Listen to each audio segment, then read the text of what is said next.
to episode 15 of the Elo and Stitch podcast. I am your host, Kristen of Media Peruana Designs, and I am here to talk to you about knitting. What else? I will also be talking a little bit about pattern design, other goings-on in the fiber arts industry. There's always a good chance that at some point I'm going to mention Diego Luna, especially since season 2 of Narcos just started over on Netflix. So thank you so much for joining me. A special thank you to my Patreon patrons who help keep the podcast up and running. And a special welcome to any newcomers who are checking out the podcast for the first time. So if you don't know me already, my name is Kristen Janik. I'm a knitting pattern designer. I am also the mom to 2 very mischievous little boys, wife to a tall man from Peru, and we live in the Maryland suburbs of Washington, D.C.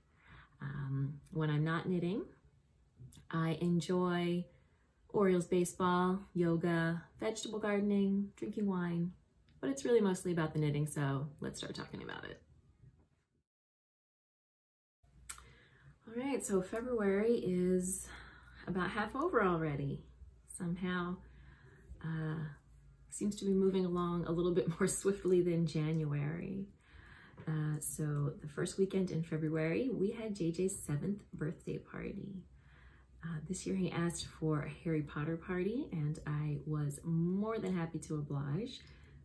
Usually he wants, Thomas Trains or Star Wars, but this time he said Harry Potter, and I was very excited. We have read the first Harry Potter book together. We've started the second, and he has seen the first movie. I don't know how much of it he's actually retaining because he seems to ask a lot of the same questions over and over again, but he does seem to enjoy it. So for his party, I got all of us Harry Potter shirts, t-shirts, and I set up a little Honeydukes candy bar in one part of our house and a make your own wand craft for the kids, which the day before the party, I made the wands by basically dripping hot glue on chopsticks.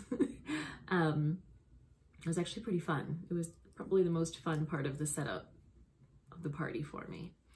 And so they look a little weird when you first make them, but then I got different shades of brown and gold paint and some sort of like gem or jewel-like kind of stickers, so the kids could paint their own wands and then decorate them. And I printed out a list of basic beginner Harry Potter spells with little diagrams of wand movements so the kids could practice. So that was lots of fun. I also set up the 3 broomsticks. So we had a Polyjuice potion for the kids, which was lime, sherbet, and Sprite, with a little green food coloring mixed in to make it extra green. And we had Felix Felicis for the grown-ups, which was a champagne and ginger beer cocktail. The cat's trying to break in. Hi, Dory. And then, of course, we had beer and wine, butter beer, and I forget what I call the wine. Something or other. And I put up lots of Harry Potter decorations around the house, wanded Azkaban posters, and printouts of the Daily Prophet, the regulations that what's-her-name puts up in the 5th movie. Why can't I remember her name? She's so horrible, I blocked it out. Whatever her name is, where's all the pink? She put up all those regulations, so I put printouts of those up. I put on the bathroom mirror, I put sort of the top and bottom of one of the Azkaban Wanted posters that said, "Have you seen this wizard?" So that when you look in the mirror, it looks like you're in the Wanted poster. And I did a little photo booth area for the kids and the grown-ups if they wanted. And so it was lots of fun. I enjoyed decorating and setting up for it. more than his past birthdays, but also it was exhausting. I was definitely working really hard at it for a few days, getting everything in order. So it was quite a bit of work. And then his birthday, we had his party on his birthday this year because his birthday was on a Sunday, but it was also Super Bowl Sunday. So we had everyone over for his party and then said whoever wants to stay and watch the Super Bowl can. And that was just mostly my husband's friends that ended up staying to watch the Super Bowl. But it was lots of fun. Definitely adds a bit of a bright spot to February, which is my second least favorite month of the year. And JJ seemed to enjoy it.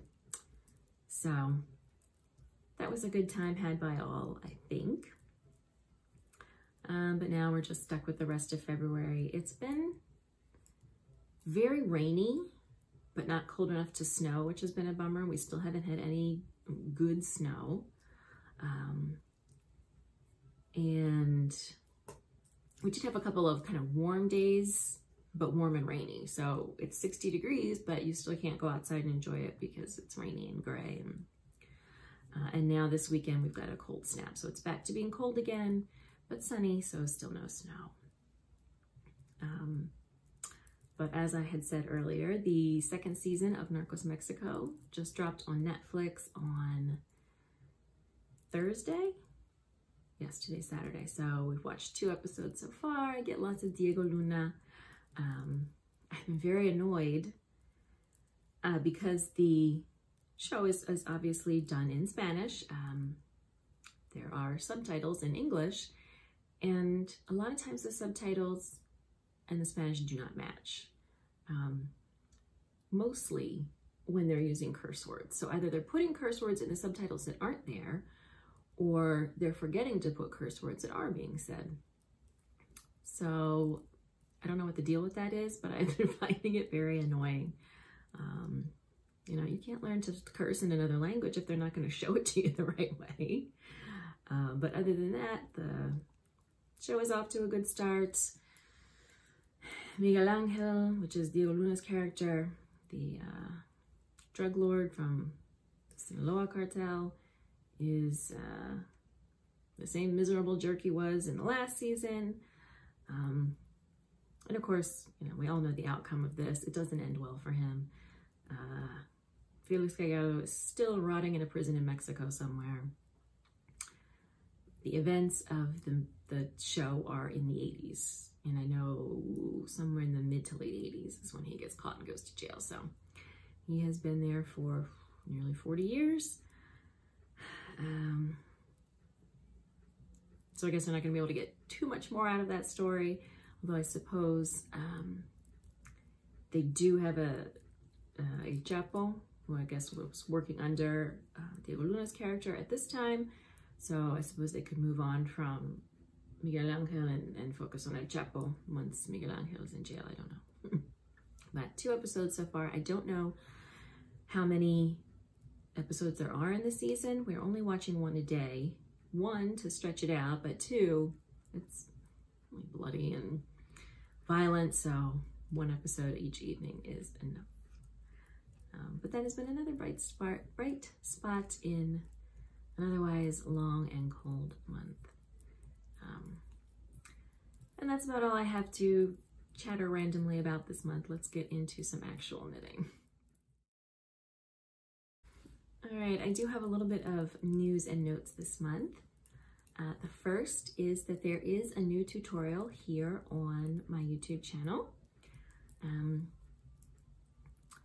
I had recorded it and it looked great on my phone, and then when I edited it, it looked just slightly out of focus. It turns out that the crappy editing software I was using couldn't handle the 4K video. So once I figured that out, I spent just a little bit of money to get some new software that can do the 4K, and things are looking much better now. So the tutorial is on working applied I-cord, which is a technique that is used in my latest pattern, Uma Amargo, which I am wearing and we're going to talk about in just a little bit. So Applied I-cord makes a neat trim on a raw edge for your knitting, so you can use it anywhere where you have an edge where you've cast on or bound off or knit side to side. So it basically requires working an I-cord and then picking up a stitch from the edge and working it together with the I-cord. I've included 2 techniques in the tutorial, which is how to work the applied I-cord with the matching color and then how to work it in a contrast color. And there's just a little bit of an extra maneuver in there to work with a contrast color so that your main color doesn't poke through the I-cord and look weird. So they are both included in that tutorial, and it is available right here on the YouTube channel for you to check out, especially if you are interested in working or in knitting the Uma Margot pattern. It should come in handy for that. And then the other bit of news is that 2 of my patterns from 2019, 2 of my garment patterns, have been updated to include new sizes. So those patterns are Sound Side and Mándame Flores. They are both pullover patterns. They are both drop shoulder pullover patterns, and they now include 9 sizes all the way up to 5X. So neither pattern in the larger sizes has been tested. If you are interested in testing the new larger sizes, please get in touch with me and we can make arrangements for that. I would really like to get some feedback on the larger sizes, but the patterns have both gone through my tech editor, Sarah, who is brilliant and really knowledgeable about sizing. So I'm pretty confident that in terms of proportions, they are nice and accurate. But I would still love to get feedback from people who actually wear those sizes so they can comment on the fit. Maybe, you know, they think the armholes are not what they would expect, or it's just nice to have that feedback from actual users. So if anybody would be interested in testing either of those in the larger sizes, 3X, 4X, or 5X, please do get in touch. And those sizes do include ease, so it's intended to fit, say, size 5X with the relevant amount of ease that is in there. So I don't remember off the top of my head. I think Sound Side goes up to 66 inches and Mándame Flores maybe goes up to 62. So Sound Side is intended to have 4 or more inches of positive ease. Mándame Flores is intended to have somewhere between 0 and 2 inches of ease at the bust. So those have been updated, and I will continue to be updating some of my older garment patterns, or not some, all, but slowly over time, my previous garment patterns to include a new size range, which for most, if not all of them, will go up to 5X. And I will be doing that throughout this year. So those are the first 2 that have been done. The next one I'm going to do is Torbellino, which was published 2 years ago. And then I'm just going to keep working through them. So be on the lookout for that. All right, I have some more stash flash for you in this episode. 1 personal yarn and 1 design yarn that I want to show off. So the first is that I'm working on a colorwork design for a magazine publication for winter, next winter. And the yarn arrived this week and it is beautiful. So this yarn is Harrisfield Designs Flywheel, which I have used previously in the Fox Hollow Capelet pattern.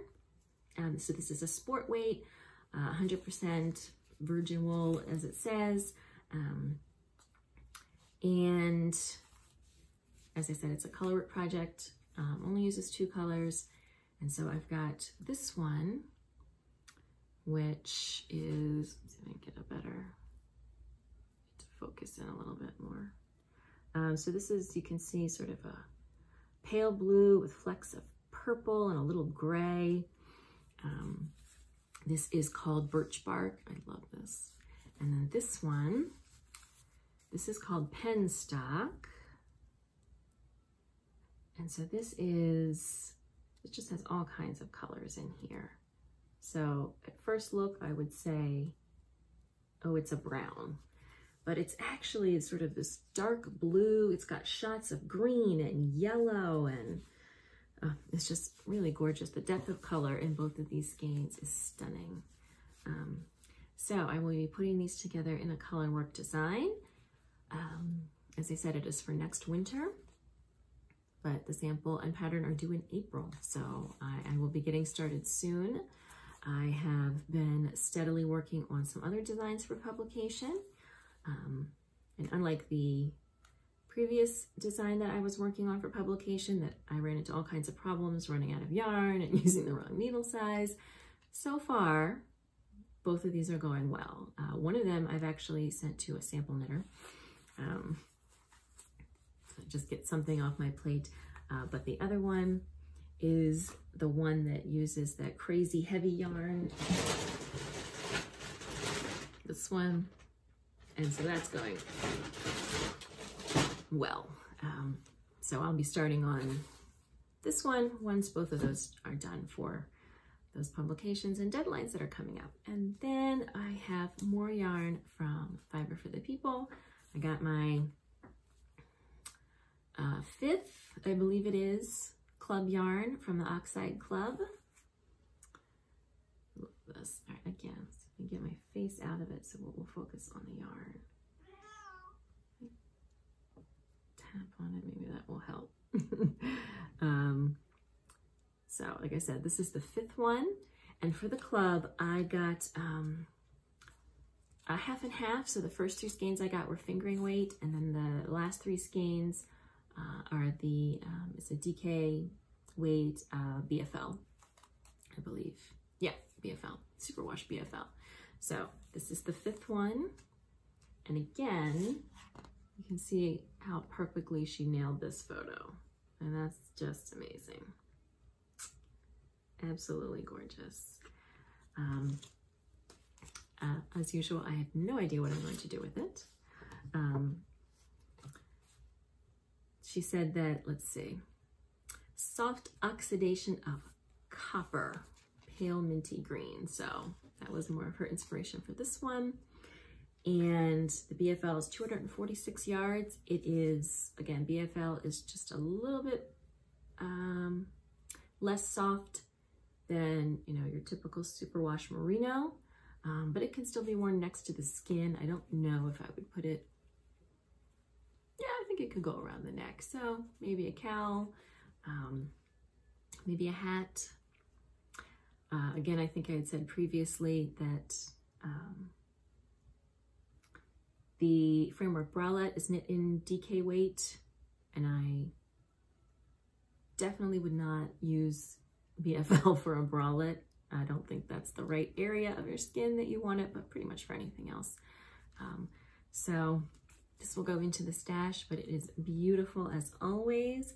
And I have one more skein for this club. And then her next club is going to open in March, and I'm definitely planning to sign up for that one. And I am also excited to share that I am going to be working with Taylor on an upcoming design. She is so nice. She's a smaller time dyer, like she doesn't wholesale, so I was not sure if she did yarn support for designers, but I was looking on her website for some other information, and I found that she said, hey, you know, if you're a designer, send me an email, let's see what will happen.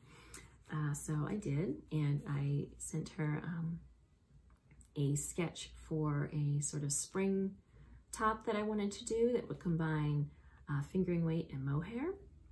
And not only did she say yes, but she's gonna dye yarn specifically for this. I'm so excited. I can hardly contain my excitement. So that's going to be coming later in the spring, but I'm already very excited about it. So I'm really thankful that I got over some of my anxiety about yarn support. Otherwise, this would not be happening, and I'm clearly very giddy about it. So those are the yarns I have to show you in this episode. Winter, who knows when I'll use this, but it's ready for me. All right, I do have a pattern drop for you this month, and that is Uma Margot, which I happen to be wearing. But I will go, it's like a hawk or something flying. But I will go ahead and pop a couple of the professional photos in here before I show this off on me. I mean, I'm in the professional photos, but they look nicer.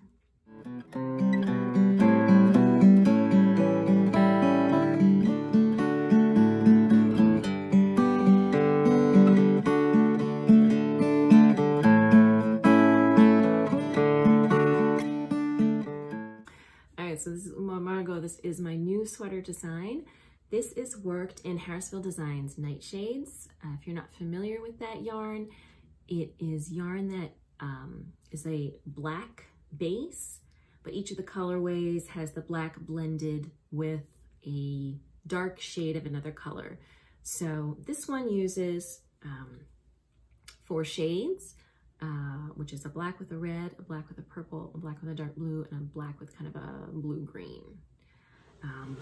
So I don't know how much you're going to be able to see, but I will show off a little bit because I am wearing it today.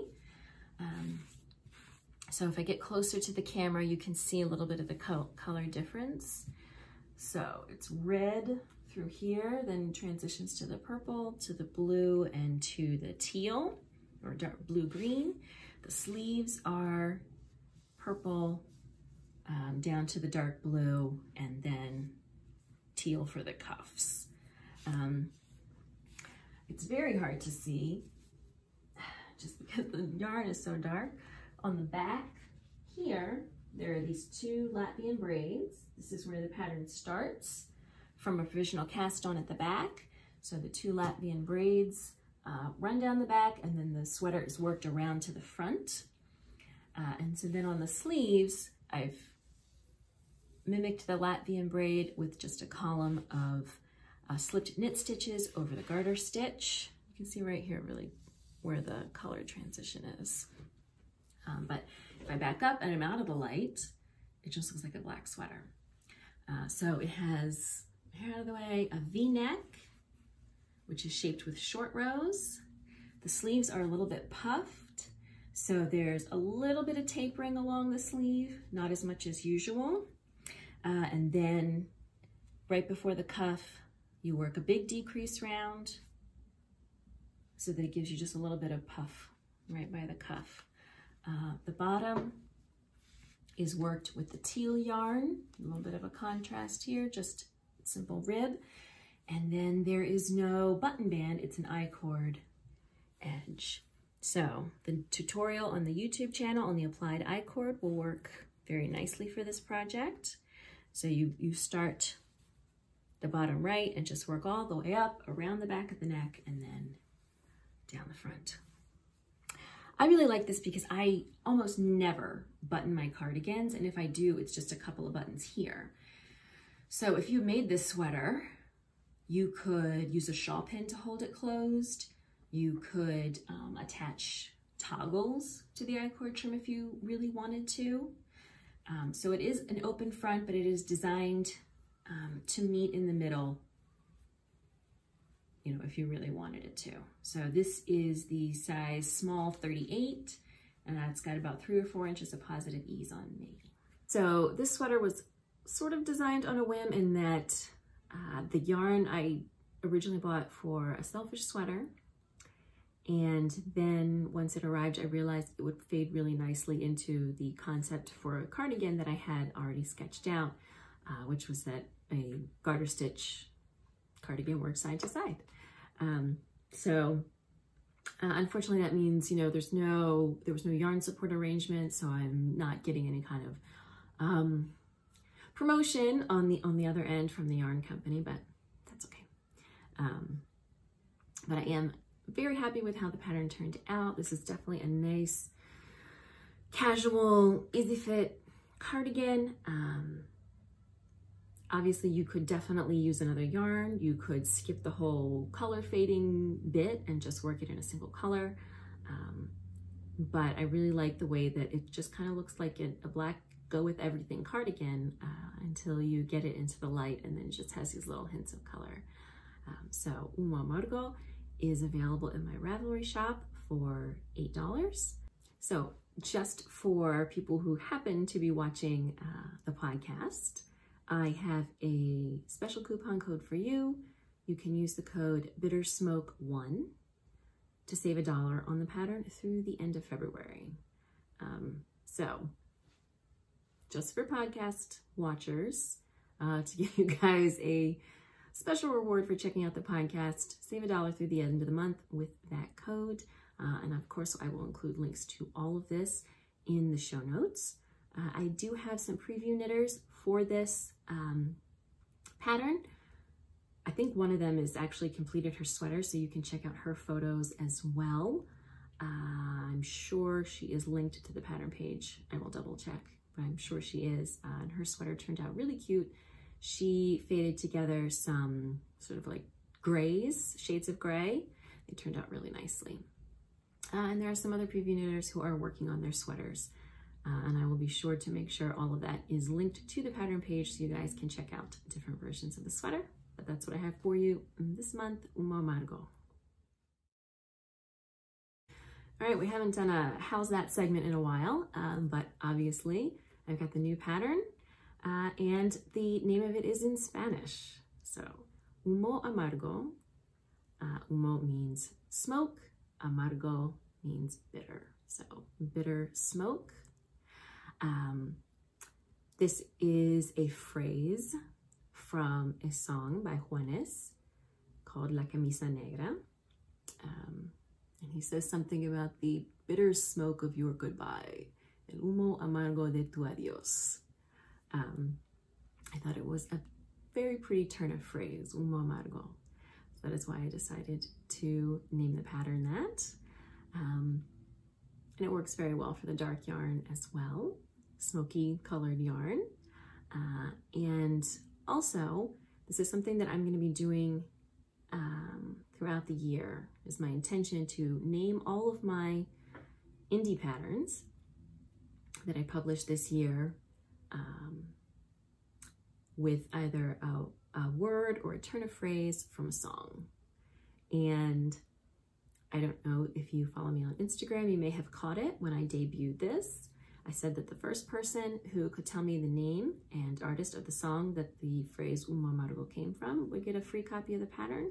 So I'm going to be doing that throughout the year as well. So every new indie pattern will have a name taken from a song, and only on Instagram, if you are the first person who can tell me the name of the song and the artist of the song, then you'll get a free copy of the pattern. So a little treat in there. So this episode for How's That and your monthly Spanish lesson, Umo Amargo, bitter smoke. All right, for on the needles and off the needles this month, to my credit, I have not started any new projects that aren't designs. I haven't finished anything either, but I'm getting really close. So I am working on the second sock from my Fiber for the People Air Glow socks. Vanilla is the new black. I showed you guys the first one. And I am on to the heel for sock number 2.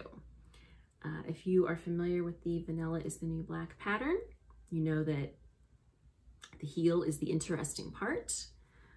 It is a little difficult to show off, not on a foot.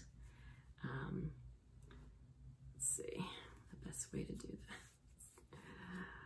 All right, so there's what the heel looks like. So it forms a sort of triangle bit of ribbing for the heel. And then the rest of the sock is a plain vanilla sock. So you can just work it, you know, as long as you want. It's worked from the cuff down, the down, Baltimore accent. There is a version knit from the toe up. It has a different name, something like Vanilla Reversed or something, and I will link in the show notes.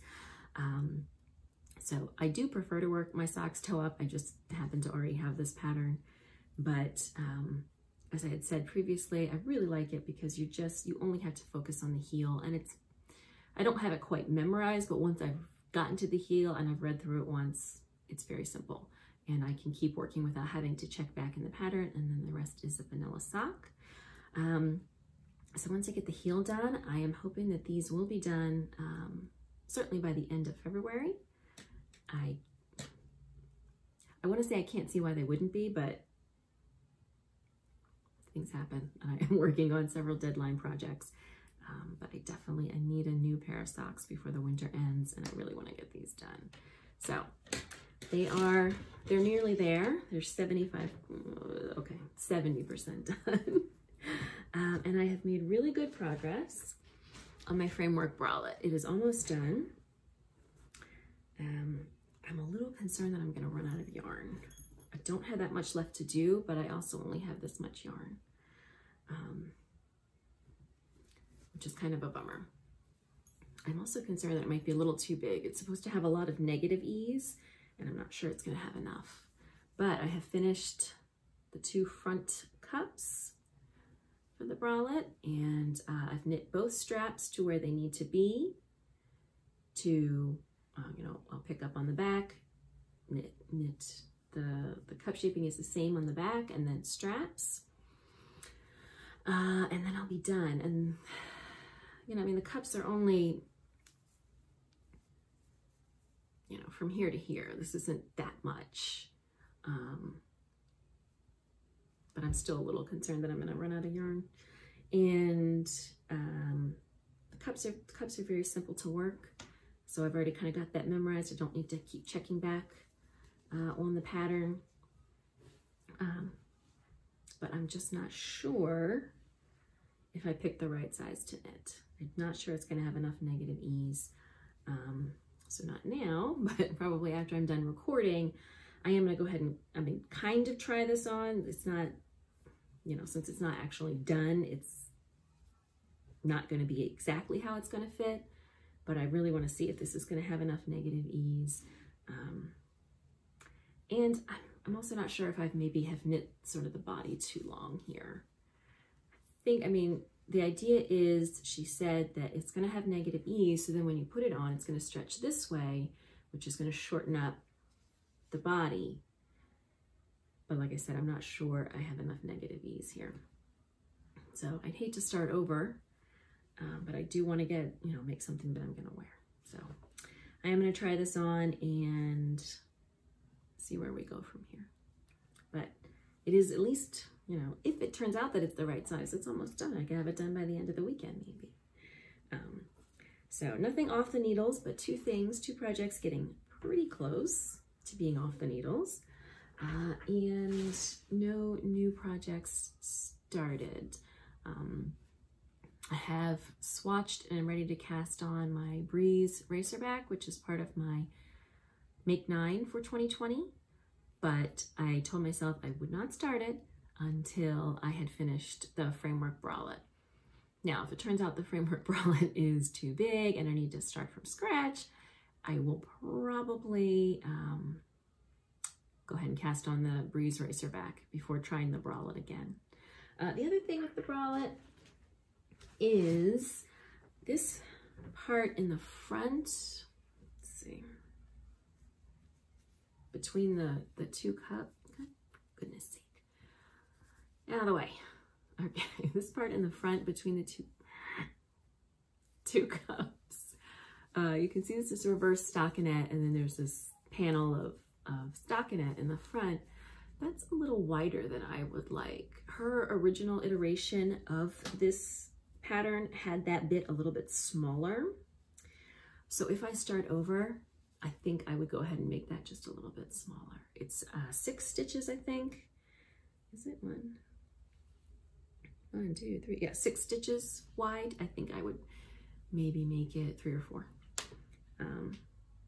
just because then this is DK weight yarn. So 6 stitches ends up being, and then especially once you stretch it, ends up being pretty big.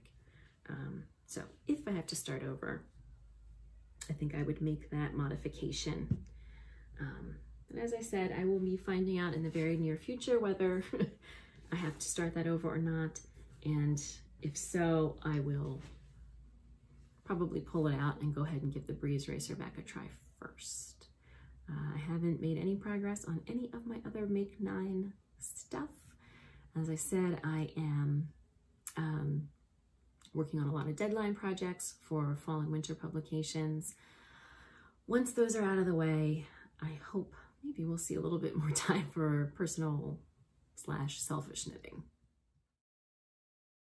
All right, I don't have a whole lot for Adelante this month because, as I think I've mentioned like 80 times, I am working on several designs for fall and winter publications, which have to be kept top secret. I am waiting on yarn for a indie shawl design that unfortunately has not arrived yet. So I haven't made any progress there. It is like an Aran weight shawl, so once the yarn arrives, it should go pretty quickly. It's a relatively straightforward, and if you want to learn more about it, I had talked about it in episode 14, but I haven't been able to make any progress yet because they don't have any yarn. And as I also mentioned, I'm going to be collaborating with Fiber for the People on a spring top design. That's still a couple months off. So I don't have a whole lot that I'm working on that I can show you, but I had previously told you that I was going to be designing the shawl for the Maryland Fiber Art Studio Tour, which is the first weekend in June. So I need to be starting on that soon. And I do have the yarn for that. So I made some kind of decisions. The first is that I think I'd showed you the yarn before. It was neutrals with, as I drop yarn on the thing, neutrals with pops of color, and I wasn't sure how I was going to work that because I didn't want it to be sort of a sampler where it was just a bunch of disconnected stitch patterns. So what I decided to do was to take the neutrals and see if I could put them in a gradient order as to kind of work as a background for the whole shawl. So I did that, and then I wound them all together. So this looks like a pretty good gradient. It moves from sort of brown into a light brown and then into a gray. And then on the outside is this kind of speckled gray. So I think that's going to work nicely as the background for the shawl. So this is 6 mini skeins, 600 yards. I don't know that I'm going to use it all. We will see. But what I've done is I've tied the skeins together so that it's all one ball, and I'm just gonna start working from the center as a background color and move through the colors as they come. I may, if something's looking a little too long, or I may, switch to the next color before the first color runs out, but they're all in here in the right order, which is key. So I've created a background with this, or a background gradient, and then I'm going to use the pops of color, which are these 4, to create stitch patterns over the length of the shawl. I think I'm going to do a sideways knit, asymmetrical triangle. I think that's going to work nicer with sort of the gradient idea. I haven't really played with a lot of stitch patterns yet. I'm sure I'm going to be doing some slip stitch patterns. Those tend to be my go-to. Nobody likes to color work flat. I don't know about brioche. I feel like they want to keep the shawl kind of skill level to a beginner intermediate, so brioche might be a little bit too advanced. So I'm still thinking about that. These are out of order now. I had actually put them, and I took a photo so I wouldn't forget, in sort of an order that I thought would go best with the way that the colors are transitioning. I don't remember what it was, but I think sort of this speckly white is going to go best when it starts with the brown, and This is going to go better when it switches to the gray. But I did take a color to put them all in the right, or take a photo to put them all in the right order. So we will see how it develops. I really do need to get started on that. So it's a weekend here. It's a long weekend, President's Day, which means I kind of get an extra day of work. My dad and sister are coming over for dinner on Sunday, so I'll be cooking a lot of the afternoon, but I do get, a little bit more time on Monday. So the idea is I'm going to start maybe researching some stitch patterns that I want to incorporate, and hopefully by the next episode I will be moving forward with that one. So that's what I got for Adelante in this episode. Fingers crossed that by the next episode I will have the yarn for the Aran Weight shawl, and I'll be able to give you guys more of a look at that. Thank you all so much for joining me for episode 15 of the Elo and Stitch podcast. You can find complete show notes with links to everything that I've talked about at mediaperuana.com/Elo and Stitch.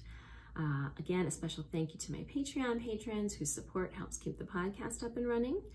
If you are interested in supporting the podcast and want to find out about all the perks you get, like free patterns and early access, you can find more information at patreon.com/mediaperuana.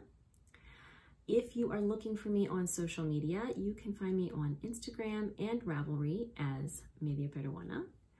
And of course, you are now watching this on YouTube. If you enjoyed the podcast, please like, comment, share, subscribe to the channel.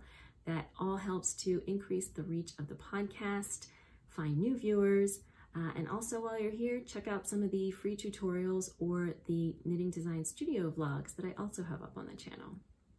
That is all I got for you in this episode, and I will see you next time.